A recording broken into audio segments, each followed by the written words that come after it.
Bonjour, bonjour. Alors, bienvenue dans ma nouvelle vidéo. Alors, hier, j'ai fait une découverte de ouf. Il y a un transit de la planète Mercure le 11 mars.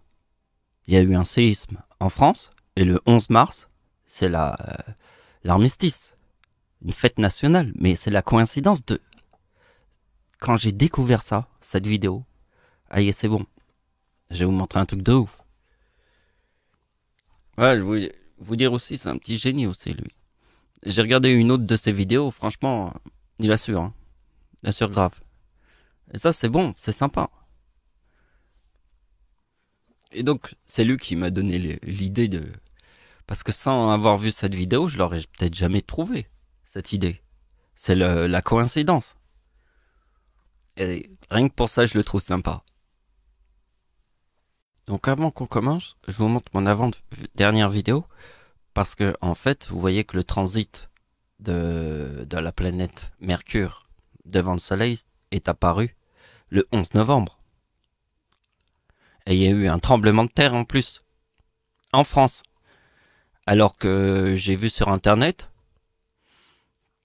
que le tremblement de terre, et là je l'ai vu aujourd'hui, hein, c'était dans le journal, un truc important, il disait que le tremblement de terre qu'on a eu en France ne s'est pas produit depuis 16 ans.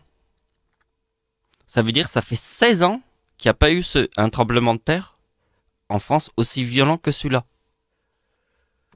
Donc l'importance du 11 novembre, c'est l'armistice. Et il y a carrément un phénomène dans notre système solaire, depuis la Terre, qu'on peut voir. C'est un transit de la planète Mercure devant le Soleil. Ça fait quand même beaucoup de coïncidences. Donc le tableau qui est à gauche, ce sont les transits de Mercure et de Vénus. Alors, qu'est-ce qu'on peut observer du premier coup? C'est que les transits de Vénus sont très rares, hein. Vous avez vu la distance? Ça veut dire que la prochaine transit sera en 2117. Le dernier transit était en 2012 et le prochain sera en 2117. Et il y a eu deux coïncidences entre 2004 et 2012, alors que vous voyez que les années d'avant sont quand même plus espacées. Donc on voit que les transits de Vénus, il y en a moins. Et les transits de Mercure, il y en a plus. Vous voyez, il y a plus de dates. Mais c'est très compliqué. Alors on va simplement regarder les coïncidences. Ça va être tout simple. Et après, je vous montrerai quelle technique j'ai utilisée pour calculer tous ces chiffres. Pas tous, mais je vais juste faire un choix dans tous ces chiffres. Et vous allez voir quel choix je vais faire. Alors vous voyez que j'aurais pu partir dans un calcul en prenant le 11 novembre, parce que là il y a le 11 novembre 2025, il y a le 11 novembre 2019, et je crois qu'il y en a encore un autre. Et là il y a le 11 novembre 1940. Alors celui-là il est extraordinaire, parce que vous avez vu que le 11 novembre 1918 c'est l'armistice, égale 1940. 11 novembre 1918 c'est l'armistice. Fin de la guerre en 1918, égale 1940. Et vous voyez qu'il y a la coïncidence du 40 ici. Et puis, il y a le 8 mai. Ici, il y a le 8 mai. Alors, le 8 mai, c'est encore l'armistice. Et là, regarde, on retrouve encore le 8 mai ici. Le 8 mai ici. En 95. 2095. Non, mais c'est dingue. Le 11 novembre, c'est l'armistice de la Première Guerre mondiale. Et le 8 mai, c'est l'armistice de la Deuxième Guerre mondiale. Et regardez, il faudrait que vous regardiez bien le tableau. Vous voyez que c'est novembre, mai, novembre, c'est toujours pareil. Donc, avant de vous expliquer quel choix j'ai fait pour trouver les numéros, les bonnes dates, et faire une triangulaire sur quelques chiffres, parce qu'on ne peut pas tous les prendre. Vous avez vu, il y a beaucoup de dates. On peut pas faire un calcul de toutes les dates, il faut choisir, il faut faire un choix parmi toutes ces dates. Le choix que j'ai fait, c'est une réflexion par rapport aux pleines lunes. Vous voyez que toutes les pleines lunes qu'on voit là forment des coïncidences. Vous voyez quand même, on a le 33, 33, 33, 32, 32. Si on regarde 2011, on voit 32, 33. Alors, je vous avais dit que ici, ce qui était important, c'est que comme je suis né le 11 août, et c'est la date de l'éclipse en France, en 2014, j'ai 39 ans. Le chiffre 39 est dans le mot Dieu. Donc, toutes les pleines lunes forment le 2033, mais uniquement en 2014. Parce que ma date d'anniversaire forme le 2033. Mais il y a d'autres dates où ça forme le 2033.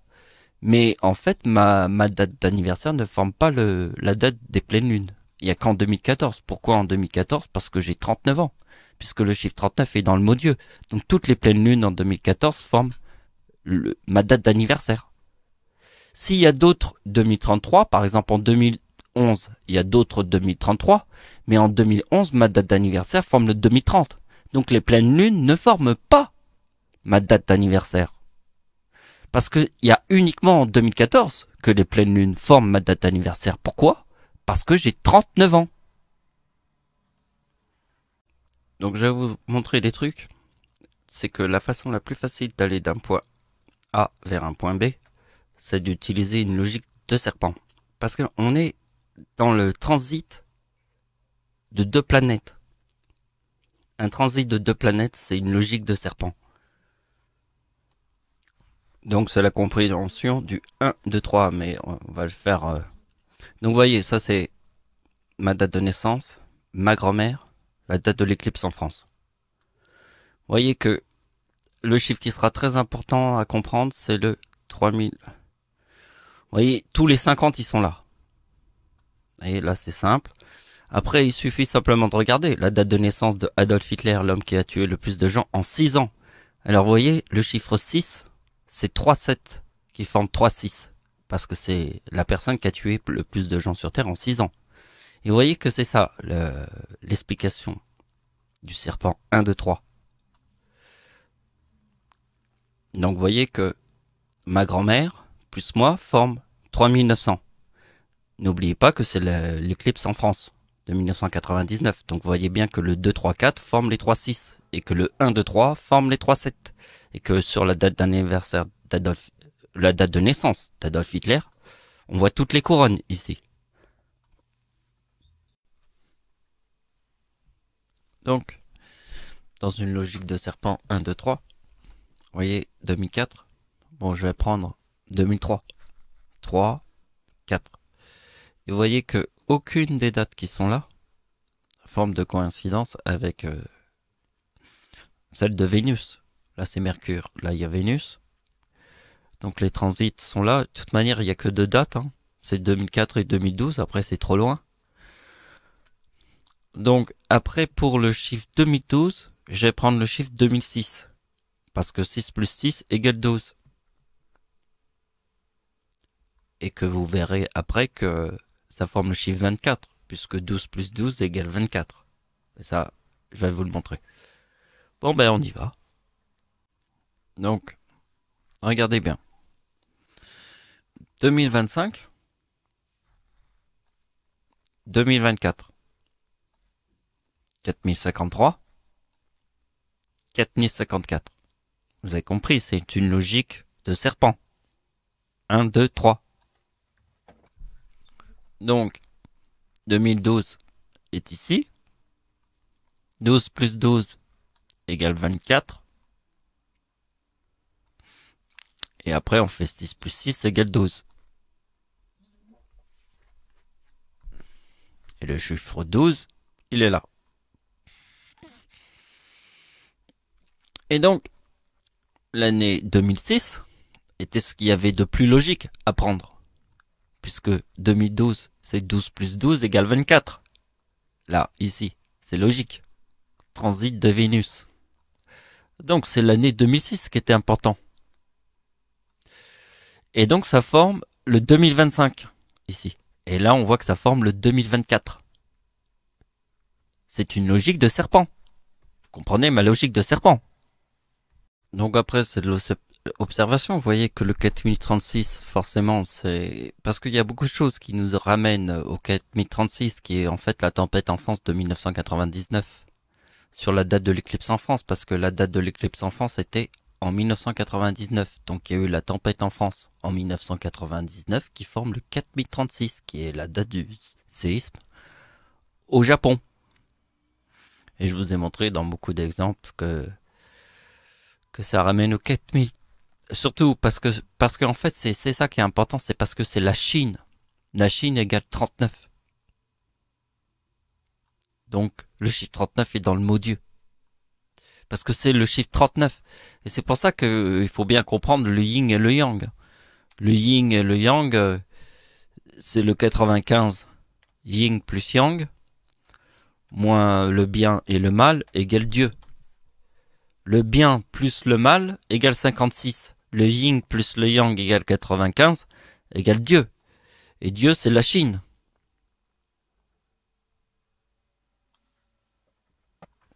Voilà, ce qui était intéressant aussi, c'était de prendre... parce que, en fait, ce qui est très important, c'est que l'homme qui a tué le plus de gens sur Terre en 6 ans, c'est Adolf Hitler. Hein. Donc c'est le chiffre 24, il est là. Mais ce qui est très important, c'est de voir que le 4053, c'est quand Adolf Hitler forme le 39. Et le 4053, c'est quoi? Première guerre mondiale 1914 et Deuxième guerre mondiale 1939. 1914 plus 1939 égale le 53. Alors Adolf Hitler forme le chiffre 39 ici. Parce qu'il est devenu chancelier du Reich en 1933 et 1939 c'est la date de la Seconde Guerre mondiale. Donc 33 plus 39 égale Hitler. Hitler, comme soleil. Et là vous voyez bien que j'utilise le chiffre 2015, puisqu'en 2015, il forme le 2039, et qu'ici, il y a le chiffre 24. S'il y a le chiffre 24, c'est la date de naissance d'Adolf Hitler, le 20 avril. 20 plus 4, le 4e mois de l'année, est égal 24. Donc là, il y a le chiffre 24. Ça rappelle Adolf Hitler. Et ce qui rappelle encore plus Adolf Hitler, c'est l'année 2015, puisque vous voyez bien que 2015, là, j'ai fait les opérations. On retrouve le 33 ici et le 39 ici. Regardez bien 2015 et 2018. 2015 et 2018. 2020. Ah, désolé, là, j'ai fait une petite erreur. C'était 2024. Ah, et des fois, ça m'arrive, je vois pas toujours tout. Je contrôle surtout mes pensées plus que ce que je vois devant. C'est un truc bizarre. Bon, je vous fais une toute dernière opération. Ça va être facile. Vous voyez, ici, il y a le 31. Donc forcément, le tsunami, ici. Voilà. Ici, c'est 2011. Donc en fait, on va faire 2030 plus 2025. Le tsunami égale 4055. Et là, on met clairement Satan. Parce que en fait, il faudrait que je vous explique en 2 secondes. Alors là, c'est un commentaire que j'ai écrit hier. Et ce commentaire-là va vous expliquer le 4055 qui est là de Satan. Vous voyez? Ce qu'on avait vu avec le Japon. Ma date d'anniversaire en 2011 forme le 2030. Et le Japon 2025. Ça forme Satan. Parce que les deux éclipses qui sont là forment le 4055. Pourquoi?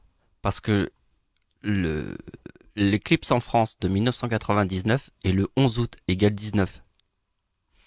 Parce que le 11 août égale 19, le chiffre 19 forme toutes les éclipses qui reviennent sur la même date.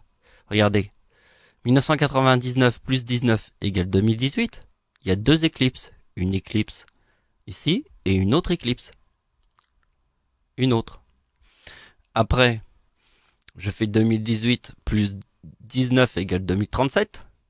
Donc il y a une autre éclipse et une autre éclipse. Et après, je continue le cycle comme ça. Et après, au bout d'un moment, je commence à te dire, écoute, lis bien le message. Parce que là, je crois que tu vas lire. Le cycle continue, l'eau. Mais je m'arrête parce que, voilà, je m'arrête. Je m'arrête là parce qu'en fait, il est infernal. Ça s'arrête jamais. Parce que je vais vous expliquer le cycle. Ma date d'anniversaire qui forme le 11 août forme toutes les éclipses qui reviennent sur les mêmes dates. Et le cycle, je sais même pas jusqu'où il va. Mais là, je vous ai montré juste un exemple. Mais par contre, sur les autres dates, qui ne partent pas de l'année 1975, sur les autres dates, qui n'est pas l'éclipse en France, pardon, de 1999, sur les autres dates, ça fonctionne pas. Ça veut dire que si on prend une date différente, il va y avoir plusieurs coïncidences avec le chiffre 19, et après plus. Plus de coïncidences. Ça veut dire que le cycle il s'arrête là. C'est ça que je trouve bizarre. Parce que moi ce que j'ai compris c'est que le chiffre 19 forme toutes les éclipses qui reviennent sur la même date, mais à la suite. Hein, en partant de l'année de l'éclipse en France. Puisque c'est l'éclipse en France le plus important. Si on fait plus 19, plus 19, plus 19, plus 19, plus 19, plus 19, on a toujours des éclipses qui reviennent sur la même date. Même si les dates elles sont différentes, c'est toujours plus 19. Et j'ai constaté que sur d'autres dates, on fait plus 19, il y a une coïncidence, encore plus 19, il y a encore une autre coïncidence, après on fait plus 19 et il n'y a plus de coïncidence. Donc on dirait que le cycle il s'arrête. Mais avec l'année 1999, le cycle, il se répète. Donc il y aurait plein de calculs à faire par rapport à cette idée. Voilà, c'est la fin de la vidéo. Merci de m'avoir suivi, au revoir.